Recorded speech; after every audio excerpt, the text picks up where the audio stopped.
Oubliez tout de suite l'image du document comptable hyper ennuyeux et poussiéreux. Non, un compte de résultats, ce n'est pas juste une liste de chiffres. Voyez-le plutôt comme le récit, l'histoire captivante de la performance d'une entreprise. Une histoire qui parle de succès, de défis, de stratégie. Allez, on plonge ensemble pour décrypter tout ça. Mais attention, il y a un piège. On a tous ce réflexe de sauter directement à la dernière ligne, le fameux résultat net. Est-ce qu'on est en bénéfice ou en perte?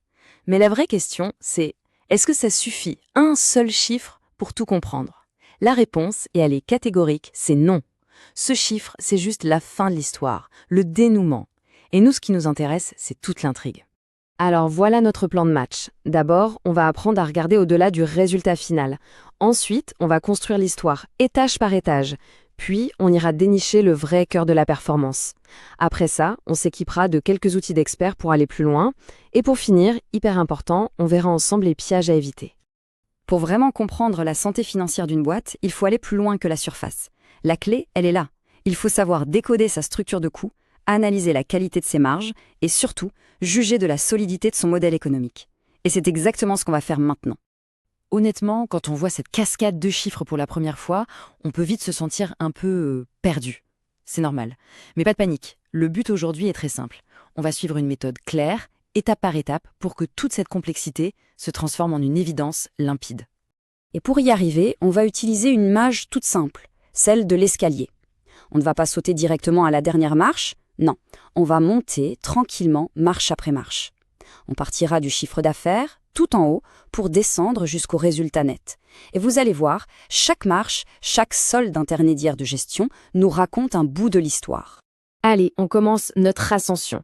Tout en haut, la toute première marche, la plus évidente, c'est le chiffre d'affaires. C'est le point de départ de absolument toute analyse. Le chiffre d'affaires, le fameux CA, c'est tout simplement le montant total des ventes sur une période.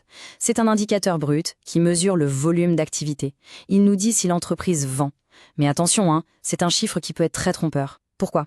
Parce qu'il ne dit encore rien, mais alors rien du tout, sur la rentabilité. Une entreprise peut avoir un chiffre d'affaires gigantesque et pourtant perdre de l'argent. On continue de monter. Deuxième marche. Une fois qu'on a encaissé tout ce chiffre d'affaires, la question c'est qu'est-ce qui reste une fois qu'on a payé ce qu'on a vendu? Eh bien, c'est la marge brute. Et là, ça y est, on a notre premier vrai aperçu de la rentabilité. La marge brute, elle, nous révèle si l'entreprise est efficace pour produire ce qu'elle vend ou pour acheter et revendre. C'est un indicateur absolument fondamental de sa performance commerciale pure. On grimpe d'un cran. Troisième marche, la valeur ajoutée. Alors oui, c'est un concept un peu plus abstrait, mais je vous promets, il est crucial. C'est ce qui mesure la richesse que l'entreprise a réellement créée elle-même. L'analogie du boulanger pour ça, elle est juste parfaite. Imaginez, il achète de la farine, de l'eau, des matières premières. Mais en y ajoutant son travail, son savoir-faire, son four, il crée du pain. Un produit qui a beaucoup plus de valeur. Eh bien, la valeur ajoutée, c'est exactement ça. C'est la richesse créée par l'entreprise une fois qu'on a retiré tout ce qu'elle a acheté à ses fournisseurs. Allez, on continue notre ascension. Quatrième marche, et là, on attaque un gros morceau, un des indicateurs les plus regardés par les analystes, l'excédent brut d'exploitation, ou EBE. Le BE, c'est en quelque sorte le muscle financier de l'entreprise. C'est la trésorerie que son activité de base est capable de générer. Une fois payés les salaires et les impôts, mais attention, avant de prendre en compte ses choix d'investissement ou sa façon de se financer. En gros, c'est la mesure de sa performance industrielle et commerciale pure. Juste après les BE, on arrive à l'étage décisif de notre analyse. C'est vraiment là qu'on va pouvoir isoler, sans aucun artifice, le vrai moteur de l'entreprise. La performance réelle de son modèle économique. Voilà, c'est une affirmation forte, mais elle est essentielle. Le résultat d'exploitation, qu'on appelle aussi le REX, c'est lui, le véritable juge de paix de la rentabilité d'une boîte. Pourquoi est-ce qu'il est si crucial? Parce qu'il se concentre uniquement sur l'activité normale, quotidienne, récurrente. Il met de côté le résultat financier, qui dépend des dettes et des placements, et le résultat exceptionnel, qui par définition n'arrive qu'une fois. Donc un résultat d'exploitation qui est positif et stable dans le temps, c'est vraiment le signe d'un business qui tourne et qui est solide. Bon, maintenant qu'on a bien compris toute la structure de l'escalier, on va passer à la vitesse supérieure. On va s'équiper de quelques outils pour vraiment affiner l'analyse et passer de la simple compréhension à la prise de décision. Et pour ça, la première chose à maîtriser, c'est la différence fondamentale entre deux types de coûts. D'un côté, les charges fixes. C'est tout ce qu'il faut payer, qu'on vende beaucoup ou pas du tout, le loyer, les assurances par exemple. Et de l'autre, les charges variables. Elles sont directement liées aux ventes. Plus on vend, plus elles augmentent, typiquement l'achat de marchandises. Cette distinction, elle est la clé de tout ce qui suit. Parce qu'elle nous mène au seuil de rentabilité. C'est un peu le moment magique où l'entreprise passe de « je perds de l'argent » à « ça y est, je commence à en gagner ». C'est le chiffre d'affaires minimum à atteindre pour couvrir toutes ces charges. Le connaître, c'est vital. Pas seulement pour fixer des objectifs aux commerciaux, mais aussi pour prendre des décisions stratégiques sur les prix ou sur les coûts. Un point absolument crucial. Un chiffre, pris à un instant T, tout seul, ça a très peu de valeur. La vraie richesse, le vrai pouvoir de l'analyse, ça vient de la comparaison.